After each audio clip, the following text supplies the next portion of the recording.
안녕하세요. 유헬비뇨기학과 강남점 길건원장입니다. 요새는 많은 분들이 이제 전립선에서 이제 다 알고 계신 그런 장기이죠. 제가 이제 학생 때 이제 비뇨기과를 제일 처음 접했을 때 전립선이라는 거 나왔을 때 사실 저는 그때 전립선이라는 거를 학생 때 비뇨기과 수업 들으면서 처음 들었었어요. 그래서 전립선이라는 게 과연 뭔가 이렇게 생각을 했었거든요. 2000년대 이제 초반 그때만 해도 전립선이라고 하면은 사람들이 모르는 사람들이 굉장히 많았습니다. 근데 제가 비뇨기과를 선택한 이유 중에도 그 당시에 미국에서 전립선 암이 가장 흔한 암이었었고 사망 대수도 전체 암 중에 이제 두 번째로 이제 많을 정도로 굉장히 이제 전립선과 관련된 문제가 굉장히 크게 사회 문제가 되고 있었고요. 기본적으로 고령화라든가 아니면 그런 서구화된 식습관이 결국 우리나라도 미국과 같은 그런 비슷한 그런 트렌드를 똑같이 따라가는 것 같긴 합니다. 작년 통계 기준으로 전립선 암이 전체 암 중에 이제 남자가 걸릴 수 있는 암 중에 두 번째로 이제 흔한 암이 됐고요. 아마 올해는 이 추세를 보면 아마 가장 흔한 암으로 아마 되지 않을까라고 지금 예상이 나오고 있더라고요. 이 전립선을 과연 왜 우리가 봐야 되는지 이런 부분에 대해서 제가 좀 설명을 좀 드리도록 할게요. 가장 중요한 건 첫 번째 암인 것 같아요. 전립선암은 제가 서두에도 얘기를 좀 드렸지만 정말 급격히 많이 증가하고 있고 또 다른 암에 비해서 굉장히 천천히 진행하는 암이다 보니까 진단에 대해서 조금 편하게 생각할 수 있긴 합니다. 전립선암을 초기에 저희가 이제 선별 검사를 하는 과정이 굉장히 편합니다. 물론 전립선암을 진단을 받기 위해서는 여러 가지 검사를 해서 조직 검사 같은 걸 해서 좀 불편할 수 있긴 하는데 기본적으로 모든 사람이 다 조직 검사를 하는 건 아니거든요.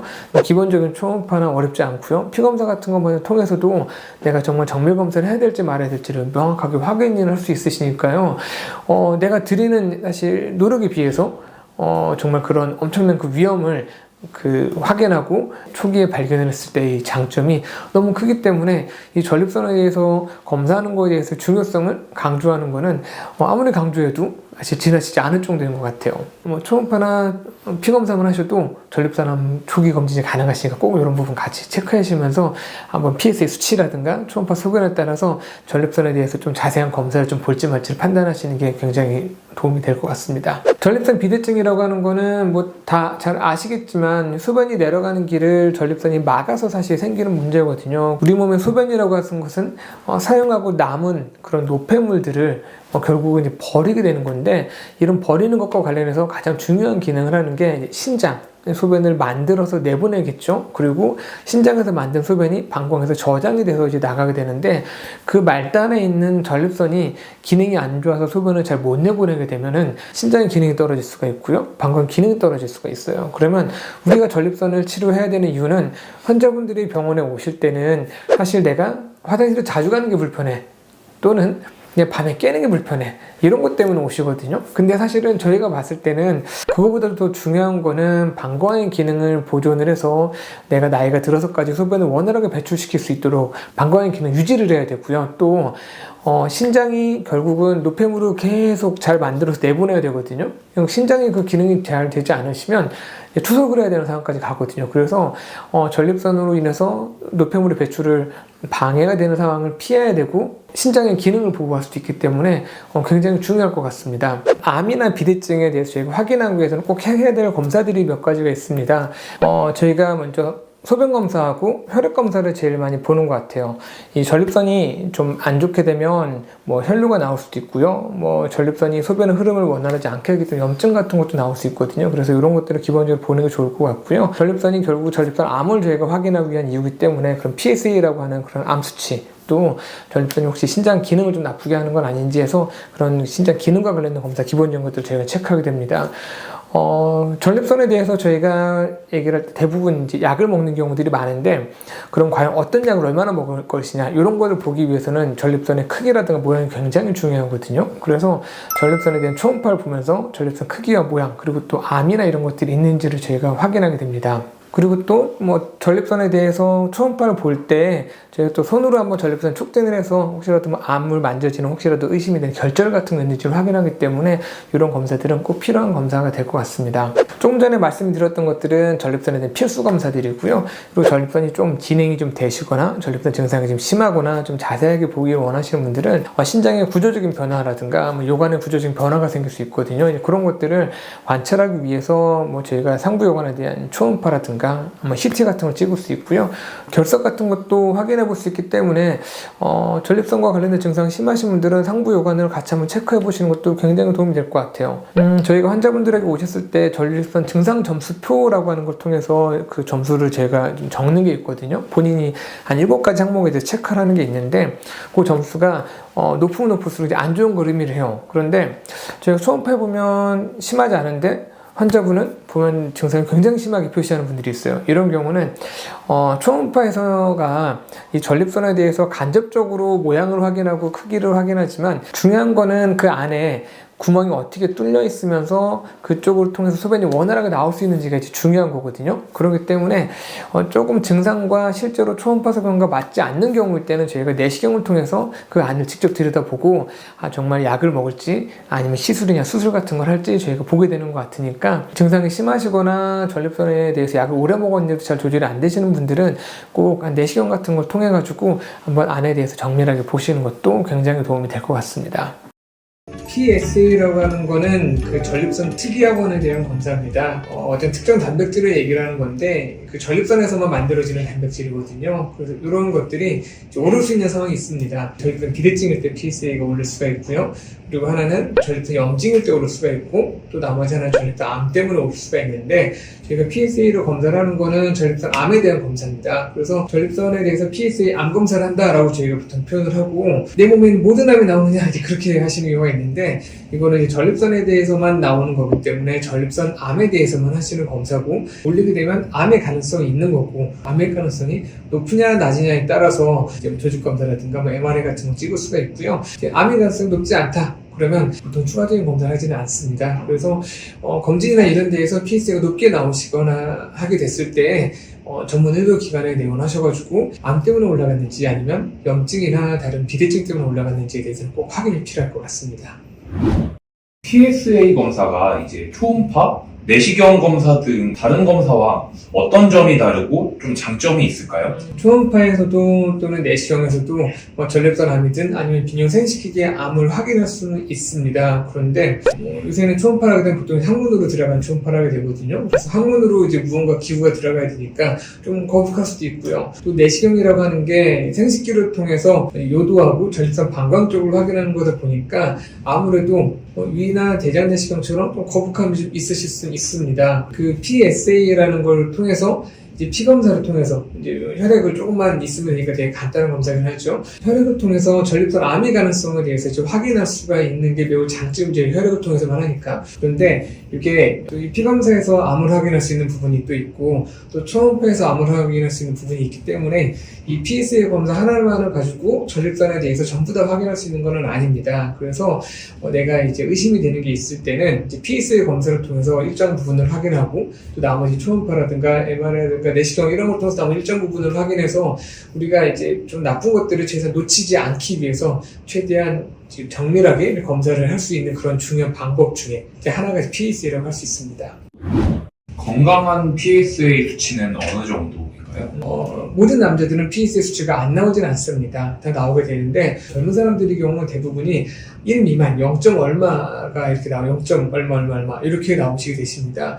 그러다가 이제 나이가 드시다 보면 전립선이 좀 커지게도 되고 전립선에 염증이 생기기도 되고 또는 경우에 따라 전립선 초기암도 있고 이런 거에 따라 천천히 오르게 되거든요. 1 미만일 때는 매우 편하게 생각을 합니다. 그리고 1에서 2 사이일 때는 정상 범주이긴 하지만 그래도 가끔씩은 좀 그래도 체크해보는 것도 좋겠구나라고 저희가 보통 생각을 하고요.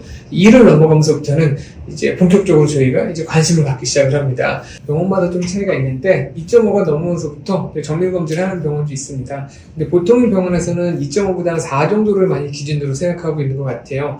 저희 병원 같은 경우도 보통은 4 미만일 때는 매우 관심을 가지고 지켜보게 되고 특정하게 무언가가 좀 애매하게 보이는 의심이 되는 보이는 것들이 있을 때는 저희가 이제 조직검사라든가 정밀검사를 시작하기도 하고요. 4가 넘어갔을 때부터 조직검사 또는 MRI 같은 그런 정밀검사를 저희가 이제 권하게 됩니다. 2.5부터 체크하는 병원도 있고 4부터 체크하는 병원도 있다라고 얘기를 드렸는데 2.5부터 체크하는 거는 그런 이유인 것 같아요. 아직은 사실 2.5에서 4 사이일 때도 그런 암의 가능성이 있기는 하지만 아주 초기라고 저희가 보거든요. 보통은 4 미만일 때는 암일 가능성이 없다라고 하는 건 아니지만 암일 가능성이 있기는 하지만 초기이기 때문에 굳이 저희가 그 초기에서부터 암을 열심히 찾을 필요는 없다라고 저희가 생각하는 이유가 가장 큽니다. 그런데 2.5도 아주 드물게 그런 의미 있는 암이 나오는 경우도 있다라고 보고요. 2.5를 좀 넘었었고 4 미만일 때 저희가 의료진이 거기에 대해서 환자분에게 위험성에 대해서 충분히 설명을 하지 못하거나 또는 충분히 설명을 했다고 하더라도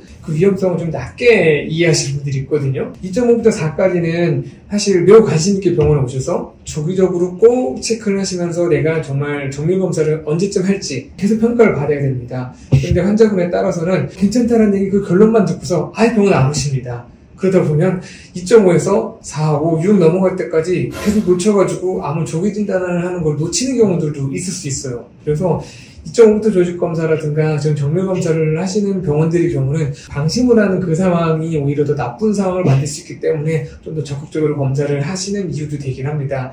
하지만 대부분의 병원에서는 보통은 한 2.5에서 4 사이일 때는 조금 더 관심 있게 지켜보시고 4가 넘어갔을 때부터 적극적인 검사를 하는 게 조금 더 일반적인 경우라고 할 수 있을 것 같습니다. 몸에 이상은 없는데 PSA 수치만 높을 때는 어떻게 해야 할까요? 건강검진을 하시다가 PSA가 올라가서 저희 병 오시는 경우들이 사실 많이 있으시죠. 일단 PSA가 올라가 있으면 저희가 제일 먼저 생각하는 게 이제 전립선 암인데요. PSA가 올라갔을 때 보통 4가 올라갔다, 4 넘어서 이때 이 전립선암의 가능성을 보통 한 20% 정도라고 봐요. 높으면 25% 정도 이제 보는데 사실 70, 80% 정도의 사람들은 암이 아니거든요. 4가 넘어갔을 때 이상이 있다라고 나왔지만 대부분의 사람들은 80% 가까운 사람들은 정말 이상이 없습니다. 나머지 20에서 25%의 사람들은 4가 이상일 때 사실 암이 있기는 합니다.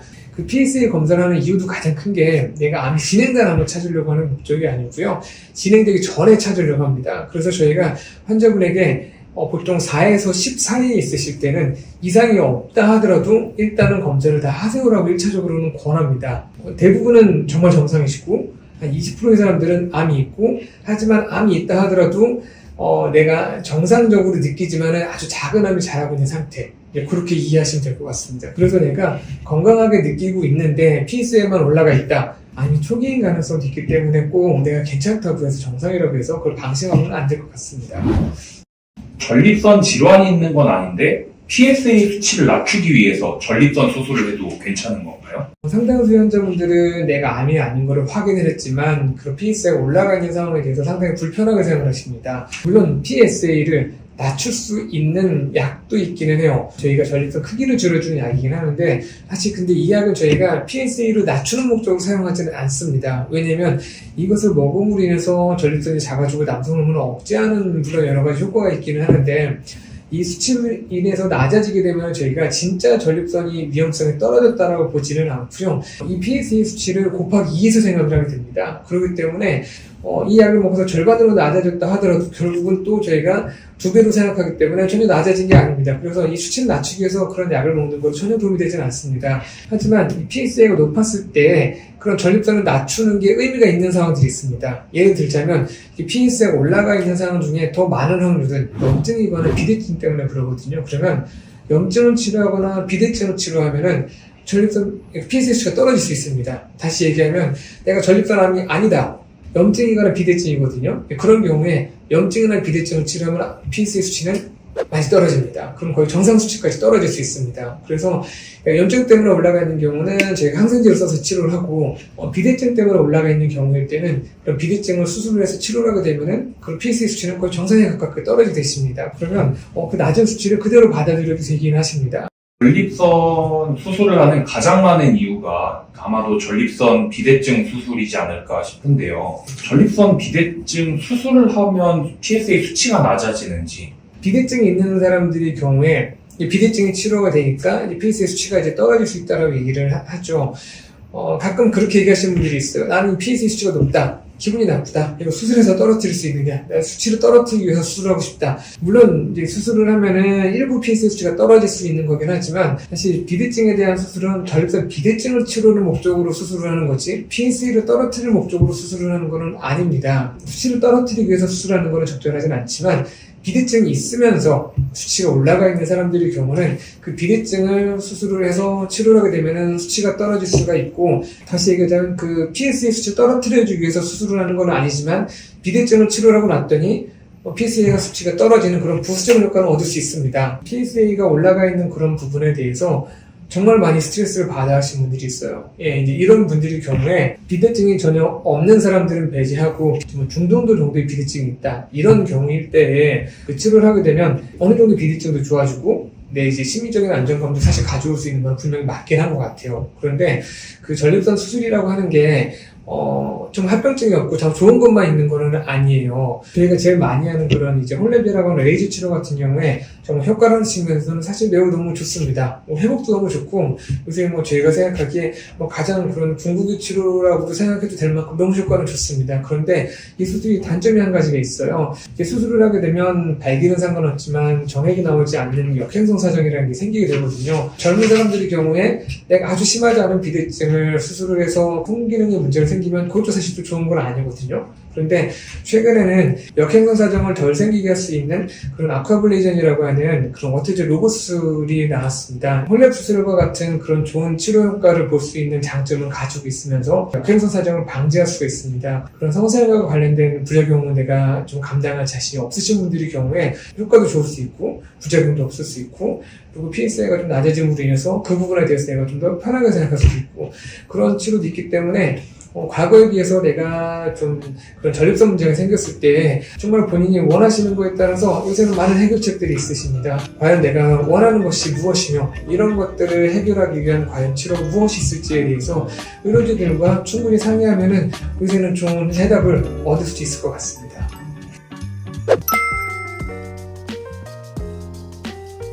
일단 아마도 이 영상을 찾아보시는 분들은 대부분 건강검진이나 어떤 특정 검사에서 PSA라는 수치가 좀 높게 나와서 PSA가 무엇인가 높게 나오면 어떻게 해야 하는가에 대해서 찾아보다가 들어오게 되셨을 텐데요. 전립선에서 분비되는 항원의 한 종류라고 생각하시면 됩니다. 이것을 혈액 검사를 통해서 수치화할 수 있고 결국에는 전립선 조직에 있는 질환의 유무 여부 정도를 볼 수 있는 그런 간단한 검사로 시행하고 있는 검사가 이제 PSA 검사라고 생각하시면 되겠습니다. 보통은 이제 혈액 검사를 건강검진 같은 거 하시다가 검사를 해보면 PSA라는 수치를 이제 결과지로 받아보실 수가 있는데요. 정상 범위는 교과서적으로는 0에서 4까지가 정상 범위라고 되어 있고 아무래도 이 PSA라는 수치를 저희가 이제 생각할 때 중요하게 생각하는 포인트가 결국에는 전립선 암이라는 질환이 있을 때 PSA가 올라간다는 그런